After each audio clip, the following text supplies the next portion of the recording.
स्वागत है आप सभी का हमारे YouTube channel dream IPS officer M पर। तो आज की इस वीडियो में हम लोग बात करने वाले हैं यजुर्वेद, सामवेद, अथर्ववेद के बारे में। इसके पहले एक वीडियो में हम लोगों ने बात किया था ऋग्वेद क्या है, ऋग्वेद के से संबंधित सारे क्वेश्चन और उसकी टॉपिकों को हमने क्लियर किया था। तो आज की इस वीडियो में हमारा जो टॉपिक है वो है यजुर्वेद, सामवेद, अथर्ववेद। ठीक है कि यजुर्वेद क्या है, सामवेद क्या है, अथर्ववेद क्या है।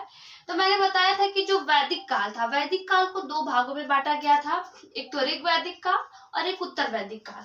तो ऋग वैदिक काल के अंतर्गत आया था कि ऋग्वेद की रचना ऋग वैदिक काल में हुई थी और उत्तर वैदिक काल में यजुर्वेद, सामवेद, अथर्ववेद इन तीनों वेदों की रचना की गई थी।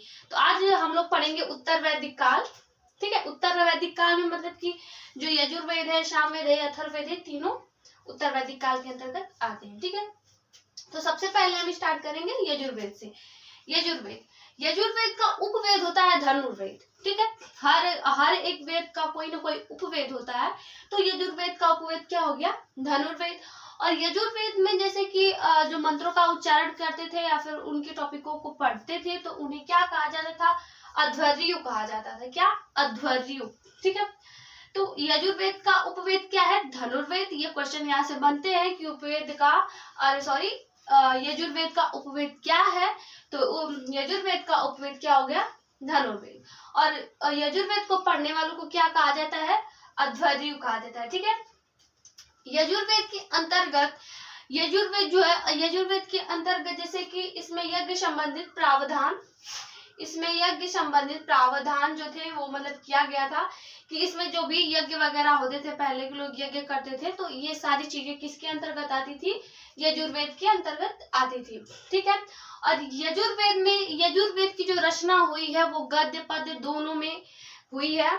ये सबसे मतलब इम्पोर्टेंट पॉइंट है कि जो यजुर्वेद है उसकी जो रचना हुई है वो गद्य पद्य दोनों में है। ठीक है, यह वेद गद्य पद्य दोनों में रचित है। ठीक है, और इस वेद को, यजुर्वेद को कर्मकांड वेद भी कहा जाता है। यजुर्वेद को कर्मकांड वेद भी कहा जाता है। आगे आता है सामवेद। सामवेद का उपवेद होता है गंधर्व वेद। ठीक है, सामवेद का उपवेद क्या हो गया, गंधर्व वेद। और इसको पढ़ने वाले को, यानी इसका जो उच्चारण करते थे, जिसे हम जैसे कि किसी मंत्र का उच्चारण लोग करते हैं तो हम उन्हें क्या बोलते हैं, यजुर्वेद में हम लोग अध्वर्यु बोलते हैं। ठीक है, तो सामवेद में उद्गाता बोलते हैं। जैसे कि आज के लोग जो पंडित हैं वो मंत्रों का उच्चारण करते हैं तो उन्हें पंडित बोलते हैं। उसी प्रकार जो मंत्रों को पढ़ते हैं, जैसे कि यजुर्वेद का जो मंत्र पढ़ता है उसे अध्वर्यु और सामवेद का जो पढ़ता है उसे उद्गाता। ठीक है, सामवेद जो है वो संगीत स्वर की उत्पत्ति यहीं से हुई है। सामवेद से ही जो संगीत शब्द की उत्पत्ति हुई है वो सामवेद से ही हुई है। जैसे कि सा रे ग म पा ध नी। ठीक है, तो ये जो संगीत है वो सामवेद से ही मतलब संगीत की उत्पत्ति हुई है। और भारतीय संगीत का जनक, भारतीय संगीत का जनक सामवेद को माना जाता है और इसे संगीत वेद भी कहा जाता है।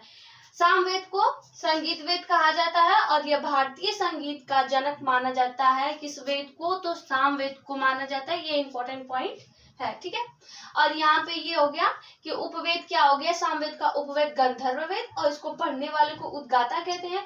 और संगीत स्वर की उत्पत्ति सामवेद से ही हुई है। भारतीय संगीत का सामवेद को जनक माना जाता है और इसे संगीत वेद कहा जाता है। ठीक है, अब आगे आता है अथर्ववेद। अथर्ववेद जो है वो आपका आधुनिक वेद है। अथर्ववेद को आधुनिक वेद कहते हैं। तो इसका उपवेद जो है, अथर्ववेद का उपवेद स्वल्पवेद है। ठीक है, और इसको पढ़ने वाले को, जो अथर्ववेद की जो रचनाओं को पढ़ते थे, उनके मंत्रों का उच्चारण करते थे, तो उन्हें ब्रह्मा कहा जाता था। ठीक है, इसमें अथर्ववेद जो है इसमें जादू टोना, रोग नाशक मंत्र, वशीकरण, तंत्र मंत्र इत्यादि चीजें जो हैं वो अथर्ववेद के अंतर्गत आती है। जैसे कि लोग जादू टोना करते हैं और ये रोग नाशक मंत्र, कोई किसी को कोई ऐसा भी मंत्र होता है कि कोई रोग हो तो किसी मंत्र से वो मतलब ठीक हो जाता है। तो रोग नाशक मंत्र, वशीकरण मतलब कि किसी को अपने वश में करना, ऐसा कुछ मंत्र जो होता है। तंत्र मंत्र यानी जो भी विद्याएं होती हैं, तंत्र मंत्र वगैरह जादू टोना से लेकर, तो वो अथर्ववेद के अंतर्गत ही आती हैं। ठीक है, इसे अथर्वा ऋषि के नाम से भी जाना जाता है। ये जो वेद है अथर्ववेद, ये अथर्ववेद की रचना किसने की थी? अथर्वा ऋषि ने की थी। तो उन्हीं के नाम से ही इस वेद को अथर्वा वेद के नाम से भी जाना जाता है। ठीक है, इसे अथर्वा नामक ऋषि के नाम से भी जाना जाता है। ठीक है, और यह जो वेद है अथर्ववेद जो है वो यह वेद कन्या के जन्म की निंदा करता है।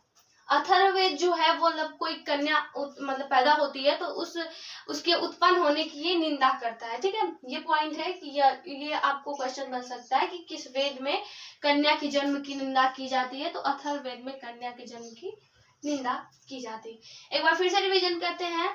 यजुर्वेद का उपवेद क्या हो गया? धनुर्वेद।